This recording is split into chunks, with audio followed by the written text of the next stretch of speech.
Welcome back to Islam Channel and our rolling coverage of the revolution in Syria. A seminal moment for the Middle East, perhaps for the world, as some would say, but certainly for the region. And I've got with me still Eisa Ali, an independent journalist who used to work for RT and Press TV, and also Robert Carter from the Five Pillars website. And he does... Robert, you do a lot of podcasting where you speak about these issues. One of the things that we were just discussing and debating is whether there can ever be this grand alliance, blue sky thinking, let's get everybody to counter what many fear to be the Greater Israel project. But you were saying, and you felt you were saying you were quite skeptical about all of that because of what's taken place in Syria. Do you want to expand a little bit on that before I go back to Eisa? Yeah, just that it's still speculated about who are behind the various groups in Syria, who's pushed them on in order to take out Assad at this time. Was it a decision that they took by themselves? Was it totally organic, or has there been some kind of major deal that's been struck between larger powers, Turkey, the US, Israel, Russia? All these names are being dropped everywhere. Has there been some kind of wider deal here? In terms of can the region kind of work together on Syria? I think unfortunately Syria will fall into a particular camp. I think it's inevitable. That's just how the region works. I suspect that this is some kind of Muslim Brotherhood thing that's going to end up formulating. Yeah. They'll work closely with Turkey and the Qataris. The Saudis and the UAE are not going to like that because they actually are at odds with the Muslim Brotherhood and have been at odds with Qatar and Turkey over this. Iran, I think, is firmly pushed out of Syria, and questions remain about the future of the Iranian-led axis and whether or not it can come back from this. How are they going to supply their supporters in Lebanon? They're already struggling to supply other regional partners that they work with, including in Gaza and Yemen as well. So now I think the question is, how does Iran come back from all this, if it even can? Because as we mentioned earlier, they're probably going to be public enemy number one, assuming that Trump keeps his words in de-escalating tensions with Russia in Ukraine. I think he's going to have to find another public enemy number one, and I think we're all in agreement that it's probably going to be Iran. So how bad is the situation for Iran is a question on my mind. Yes. And could we actually see an attempt to take the regional conflict into the streets of Tehran is something very much on my mind. But of course, I think it's right to say that Iran still has a lot of strength, but regionally, how is it going to position itself now? Can it continue in its foreign policy strategy the way it has been? I don't think so. And in regards to Syria, I just do not see how the new Syrian administration can possibly have a very warm relationship with Iran at all, given how much of their fighting has been based on we need to defeat this Iranian enemy, which has partnered up with Russia to keep up this non-Muslim dictator that's been killing us all this time. Sectarianism is still a big problem in Syria. Although the civil war may have come to an end for the time being, it's still a source of fitna, and sectarianism will be big in Syria for a long time, for one reason or another, and that's not going to change anytime soon. Eisa, isn't this a massive, massive victory for Erdogan and for Turkey, who after, let's not forget, perhaps 100 years after the fall of the Ottoman Empire, where they lost their influence in this particular region, they are now back firmly in a big way because whatever government comes in, it's inevitable that they will be, and I've been interviewing a lot of Syrian exiles, a lot of Syrians in the region as well, who say that Turkey are the ones that they feel most indebted to because of their consistent backing of the revolution when it was about to be basically wiped out by Russia and Iran, I suppose. So with that in mind, do you think Turkey and Iran are now going to be where the real battle lines are drawn, and whether Erdogan is going to be strong enough to rebuff American attempts to undermine Iran through Turkey?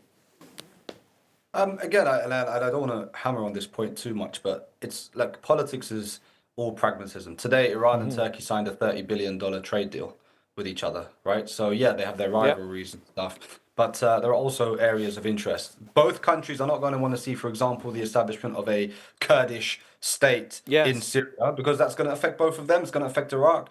So in different files, there will be areas where Turkey and Iran will come together. And yes, Turkey will be the big player in Syria now. That comes with its own problems as well. And again, to lean on the Iranian experience in Iraq. Now, of course, it was the other way around. So when Saddam was overthrown, and the Iraqis at the beginning, especially the Shia population, have a natural affinity. There are cultural links, marital links, and so on with the Iranians, and religious links. And so Iran took the role that Turkey kind of is now, which is like the big brother. Fast forward 20 years, and Iran has less influence in Iraq. Iran has maybe not as positive an image as well. And I think what Turkey will find is that over the coming years, the actual reality of dealing with a country like Syria, which for the next at least couple years is going to be in a deep state of anarchy, because already we're seeing, well, look, we're seeing rebel groups that are openly defying Jolani. Jolani came to these agreements to protect certain religious minorities, to protect women's rights, for example, to not have to wear hijab. But in some areas, some groups independently, not HTS but others, are doing their own thing. And so he's going to have the first challenge, which is bringing all of these groups under his control, or at Yes. least the control of the state. We've seen ISIS. There are thousands of ISIS fighters who have disappeared from the detention facilities that they've been held in. They're not going to pledge allegiance to Jolani, so they're going to have a big role to kind of put a spanner in the works, if you will. Yeah. So even before we get to what Turkey wants to do, this is what Jolani's going to have to deal with.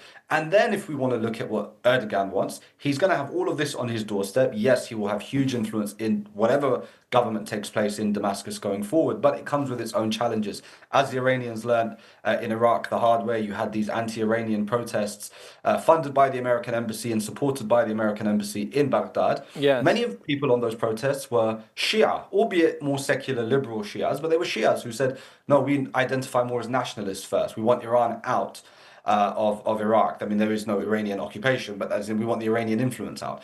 And, things have a habit of evolving over time in a way where, you think one day, as Bashar thought he was comfortable in power, and the next minute he's He's gone. flying to Russia, and he's not. So I'm not saying it's going to happen to Turkey, but I'm just saying, like, yes, for now they are the big power, but it's going to come with huge responsibility.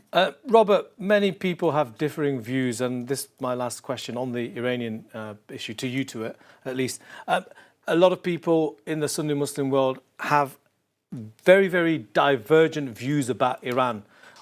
In some respects, they see it in a sectarian viewpoint that everything it does is always going to be bad and against the Sunni Muslim world. Others say, well, it's the only one that actually counters American influence.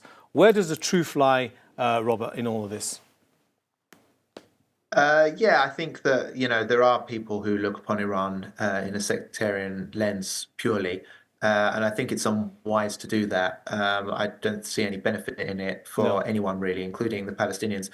I think what is important is we acknowledge that, this concept of Sunni Shia unity, again, is more wishful thinking. And I think what we need to accept is what I think most Muslims are kind of where they're at this stage in the region is kind of, we only come together on certain things, and one of those things has been the Palestinian cause. That's one of, I mean, I don't really want to put it this way, but as the genocide has unfolded in Gaza, one of the only positives happening anywhere else has been that the Ummah has kind of come together on this issue, and that communities like here in the UK, for example, which previously didn't really talk to one another, began to work together on this issue.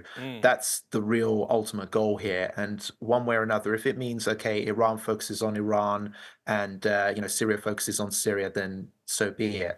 But if we can just bring the region back to a position where we can start focusing on the real enemies of Islam, which is clearly Israel and Western interference in the Muslim world, for example, that is a much more healthier place to be. But unfortunately, I don't know exactly if that can happen anytime soon. It may take a generation or two before we even get back to that. We just have to be honest with ourselves. We're in a very bad state as an Ummah right now, and it may not get fixed at all for a very, very long time. Okay, well, I think our next guest is absolutely perfect, perfectly timed to enter the debate. I've got with me Anne Speckhard, who's the director of the International Centre for the Study of Violent Extremism. She's interviewed over 800 terrorist, violent extremist family members and supporters around the world, including Western Europe, the Balkans, Central Asia, the former Soviet Union, and the Middle East. Anne, thank you for joining me. I've got with me Robert Carter from the Five Pillars website, and I've also got Eisa Ali, an independent journalist, used to work for Press TV and RT.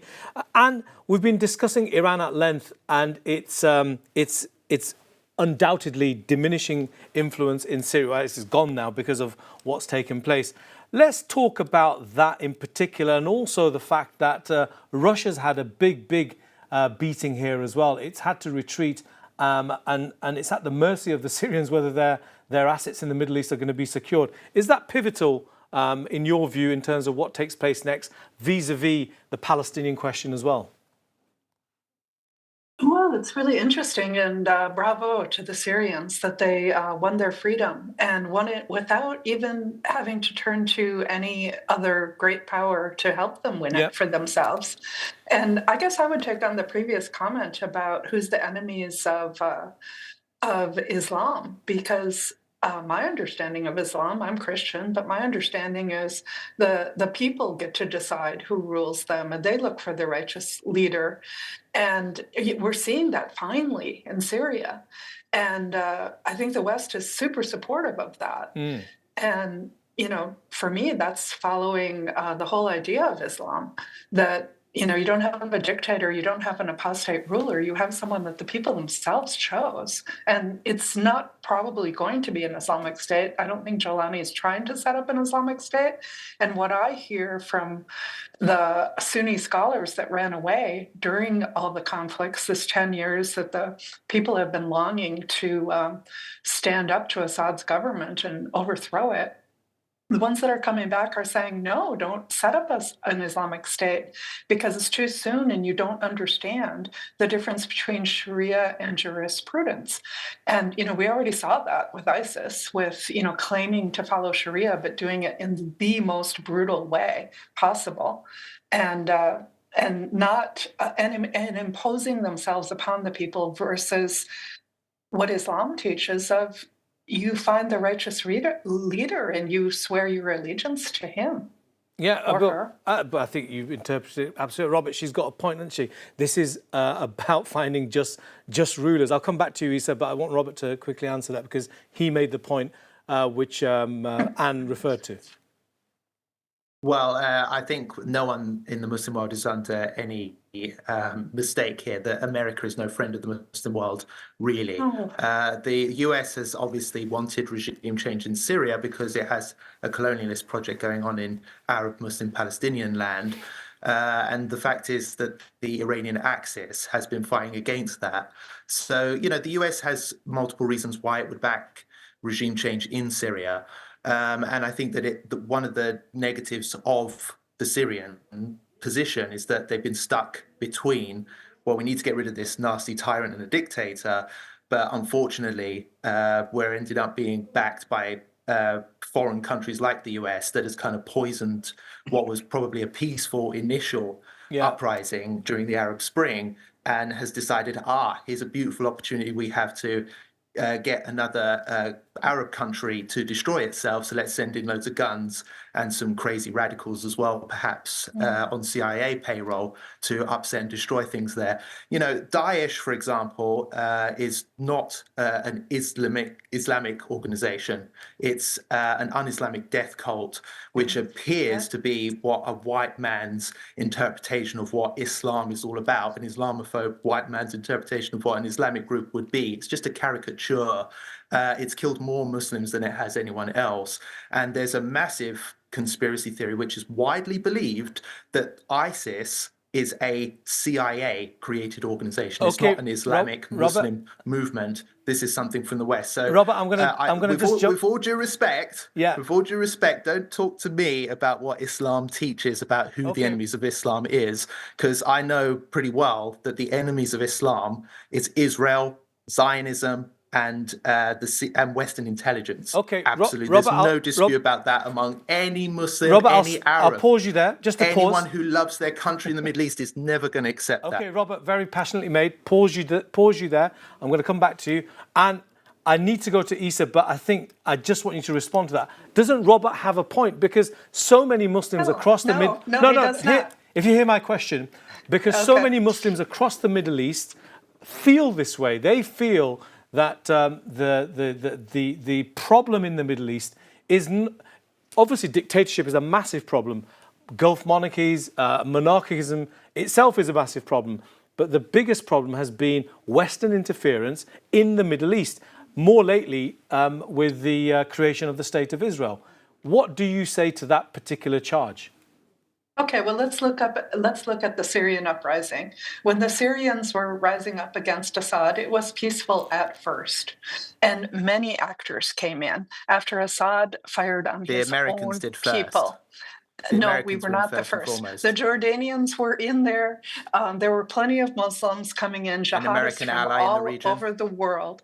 Jihadists from all over the world came. I've interviewed these people myself, and they told me why they went. And Robert has got a point there, because the Jordanians were inside Syria. The UAE funded a lot of the groups which Robert alluded to. It's alleged, and also so did Saudi Arabia. The only one that can possibly say, well, we chose which jihadists we were going to back, which had a modicum of sanity, was Turkey, because they only backed the current leader, HTS and Jolani. The rest were all backing the most extreme of the extreme, because it tied in with what Bashar al-Assad did when the revolution started. He freed the most extreme of the extreme to go out and cause as much mayhem as possible. And it was only possible for them to then group and cause even more mayhem because of the backing of America's allies. And that's a charge which a lot of people say is undoubted. But Syria did not self-destruct because of the U.S. Syria self-destructed because Assad tried to quell the Arab Spring, and thank God, 10 years later, finally, the people are free of him. But that wasn't due to the U.S. And all these uprisings during the Arab Spring were people that wanted their freedom and their self-determination. And Western powers support that. Sorry, Robert, they do support that. Okay. And we did our best to support. We made a mistake. We equipped the Free Syrian Army, and I talked to plenty of ISIS people who said, for a pack of cigarettes, I got the gun that the U.S. gave to the Free Syrian Army guy, gave it to me, because he didn't really care. And so we didn't back the best people, but we sure tried. And I totally agree with you that Daesh it was the ugliest. They claimed that they were the true Islam, and they fooled a lot of people. I mean, 40,000 people went to Syria believing this false claim of a caliphate and a caliph, and the need to take Hijra. And I'm just gonna ask you to pause your views there. Eisa, do you want to come in now? My apologies. Thank you for being so patient. The West only wants what's best for the people of the Middle East. I mean, that's just the most laughable thing I've ever heard in my life. So, I mean, ignoring all the other atrocities. Yeah, I mean, ignoring all the atrocities America's committed around the world and in the Middle East. Let's look at Shamima Begum. How did Shamima Begum get there? She was smart. She was trafficked there by Western intelligence agencies. So this notion that the West, we just wanted freedom. There were foreign fighters who were leaving the UK and who were being allowed to leave from the UK to go and join ISIS by the intelligence services here. The United States was arming 21 out of 28 of the armed groups who were part of the coalition, the initial opposition coalition. Just to add to that as well, all of these groups who came together, whatever their ideological bent was, were being funded or supported by Western intelligence agencies. And the idea that Israel is not the main enemy of the Muslims of the world, and with all due respect, and for you to come and tell us as Muslims who we consider to be the enemies of us, I'll tell you who we consider the enemies of us, and you are I believe, the director of a think tank at Georgetown University, or you were, going by your Wikipedia. Have you done any studies into all of these Israeli fanatics returning back, having fought in the IDF, having committed a genocide in Gaza, who are laughing and saying that they kill Amalek and they've been killing women and children? It's all over their social media. This is who the Muslim world sees as its main enemy, because these are the people who are taking part in the colonial project, killing women and children, and being given free rein to return back to Western countries and to go on holiday everywhere. And anyone who protests against them gets arrested or gets cracked down on. So, with the utmost of respect, I would suggest that maybe your think tank could put some good work into seeing who these Israeli extremists are. And go on. I totally agree with you that Israel is taking part in war crimes. All these, is it 30,000, 60,000? The numbers vary. Civilians killed in Gaza. It's disgusting. Yeah. It's disgusting, and it needs to stop. And there are extremists among the Israelis. There always have been. I went all through Gaza and through the West Bank, and I remember crossing the checkpoint in Nablus with the settlers coming and saying, "Oh, you want to see animals walking on their two hind legs?" And it's just disgusted. So yes, there's people like that, but. And they're returning to the West. They're being given the freedom. But does that mean that the West is the enemy of Islam? No. That means that there are extremists in Israel. Netanyahu is a terrible leader. He's trying to keep himself out of jail. And he'll probably do anything to stay in power. And there is the question as to why the West backs Israel. I mean, this week, the foreign secretary in this country refused to condemn Israel taking yet more Syrian territory, taking Mount Hermon, going what some say was within 20 kilometers of Damascus, bombing 480 military sites so that the new Syrian government would have no military assets. I mean, isn't that the extremism which the West should concern themselves about and try not to, as Robert would say, lecture the West lecture the Muslim world in terms of what values it should hold. Those are the views that would come from the counter-argument. Robert, do you want to add something to that before Anne answers everything? I don't want this to be...